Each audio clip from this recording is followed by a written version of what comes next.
Halo semuanya, kali ini kita akan menjelaskan apa itu perilaku adiksi dan perilaku seks. Apa sih adiksi itu?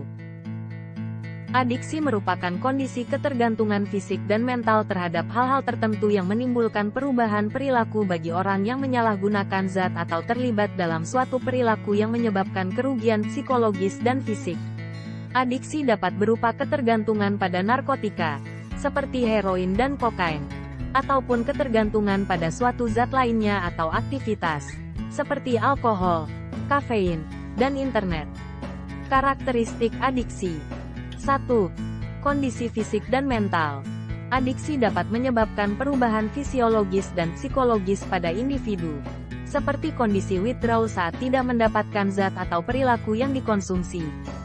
2. Ketergantungan. Individu yang mengalami adiksi seringkali tidak dapat berhenti menggunakan zat atau melakukan perilaku yang dikonsumsi, meskipun ia menyebabkan kerugian.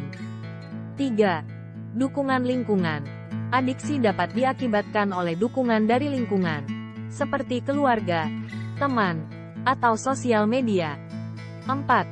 Efek negatif. Adiksi dapat menyebabkan dampak negatif, seperti masalah kesehatan, kekurangan pendanaan, dan konsekuensi serius yang mengakibatkan masa depan yang buruk. 5. Kondisi kronik. Adiksi merupakan kondisi yang berulang kali kambuh dan terus-menerus, yang dapat mengarah pada keadaan yang memburuk jika tidak ditolong. 6. Potensi fatal. Bila tidak ditolong, adiksi dapat mengakibatkan kematian atau komplikasi medis, psikologis, dan sosial yang serius. Penyebab terjadinya adiksi. Faktor internal. 1. Diri sendiri. 2. Adanya trauma masa lalu. 3. Gangguan mental. 4. Tingkat sensation seeking yang rendah. 5. Kurangnya self-control. Faktor eksternal. 1. Pengaruh dari lingkungan sekitar. 2. Kurangnya support sosial. 3. Ketidakstabilan ekonomi. Gejala perilaku adiksi. 1. Tidak memiliki kemampuan untuk berhenti dari hal yang dilakukan, meskipun telah diketahui akan memiliki dampak negatif. 2. Mengalami perubahan dalam suasana hati, tingkat nafsu makan, hingga pola tidur. 3. Kehilangan minat pada hal-hal yang menjadi kegemaran. 4. Menarik diri dari lingkungan sosial dan memiliki banyak hal yang ditutupi. 5. Mengalami gangguan kecemasan, tingkat stres, hingga depresi yang cukup tinggi. 6. Kesulitan dalam mengungkapkan perasaan. 7. Lebih mudah marah dan tersinggung.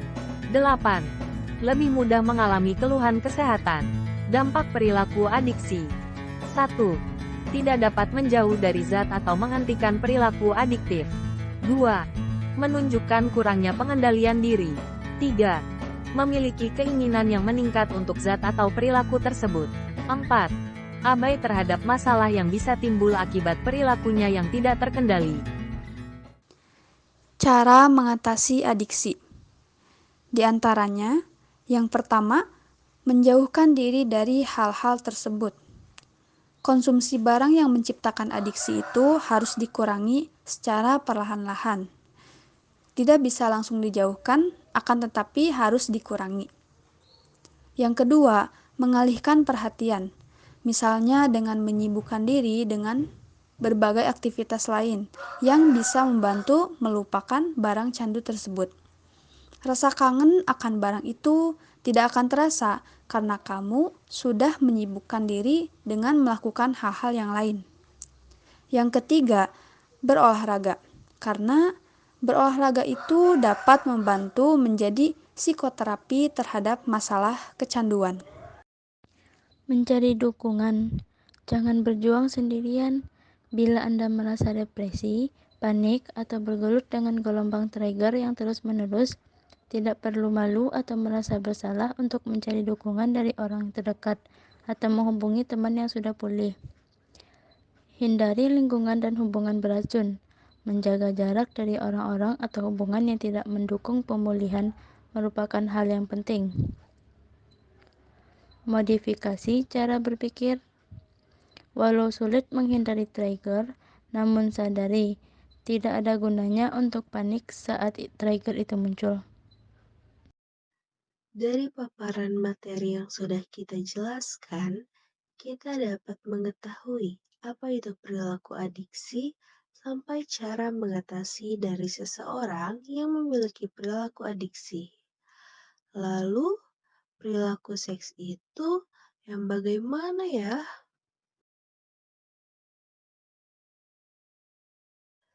Perilaku seksual ialah perilaku yang melibatkan sentuhan secara fisik anggota badan antara pria dan wanita yang telah mencapai pada tahap hubungan intim, yang biasanya dilakukan oleh pasangan suami dan istri.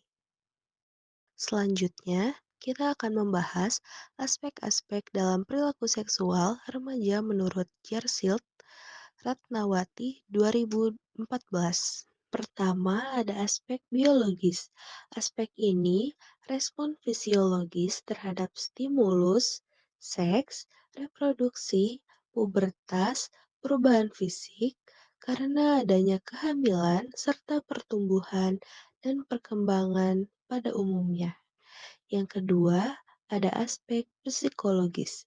Seks merupakan proses belajar yang terjadi pada diri individu untuk mengekspresikan dorongan seksual melalui perasaan, sikap, dan pemikiran tentang seksualitas. Yang ketiga, aspek sosial. Aspek ini meliputi pengaruh budaya berpacaran, hubungan interpersonal, dan semua hal tentang seks yang berhubungan dengan kebiasaan yang dipelajari individu di dalam lingkungan sosial. Dan yang terakhir ada aspek moral. Yang termasuk dalam aspek moral adalah menjawab pertanyaan tentang benar atau salah, harus atau tidak, serta boleh atau tidak boleh suatu perilaku seseorang. Selanjutnya kita akan membahas bentuk-bentuk perilaku seks. Yang pertama ada berpegangan tangan. Yang kedua berciuman. Yang ketiga berpelukan. Yang keempat berfantasi atau berimajinasi. Yang kelima ada meraba. Yang keenam oral seks atau menggunakan organ mulut. Yang ketujuh petting atau menempelkan alat kelamin. Lalu selanjutnya ada faktor-faktor yang mempengaruhi perilaku seksual. Menurut Sarwono 2011 terdapat beberapa faktor, di antaranya satu, faktor internal, yaitu dari perubahan-perubahan hormonal yang meningkatkan hasrat seksual yang membutuhkan penyaluran dalam bentuk tingkah laku seksual tertentu. Yang kedua, faktor eksternal, yaitu ada keluarga, pengetahuan dan sikap terhadap kesehatan reproduksi, penyebaran rangsangan seksual melalui massa, dan yang terakhir, lingkungan pergaulan.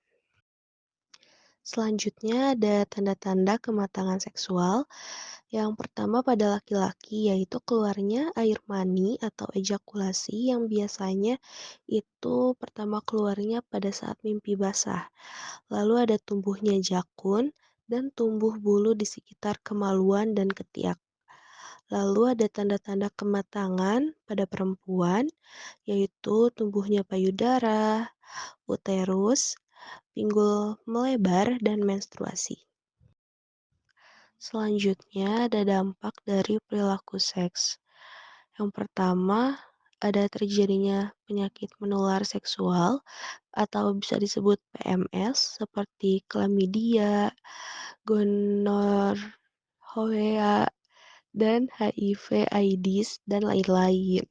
Yang kedua, ada kehamilan yang tidak diinginkan.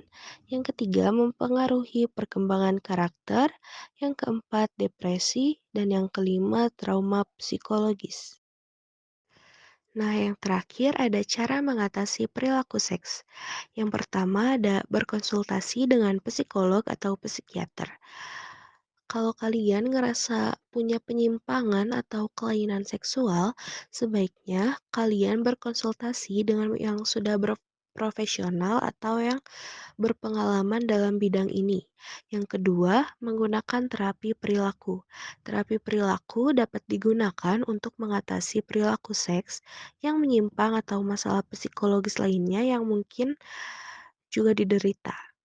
Yang ketiga, menggunakan CBT atau Cognitive Behavioral Therapy. CBT adalah salah satu terapi penting yang dapat kalian jalani dengan bantuan seseorang yang profesional. Tujuannya adalah mengajarkan teknik untuk mengubah perilaku kecanduan seks. Yang keempat, memahami pemicu perilaku. Mengetahui cara menghindari bagaimana situasi yang dapat memulai kecanduan seks. Yang kelima, menggunakan konseling. Konseling dapat membantu kalian mengendalikan dan mengatasi hasrat melakukan aktivitas seksual. Dan yang terakhir, menggunakan pengantar kesehatan reproduksi. Pengantar kesehatan reproduksi dapat membantu kalian mengenal dan menghindari resiko yang mungkin terjadi ketika melakukan perilaku seks yang menyimpang. Audio Jungle.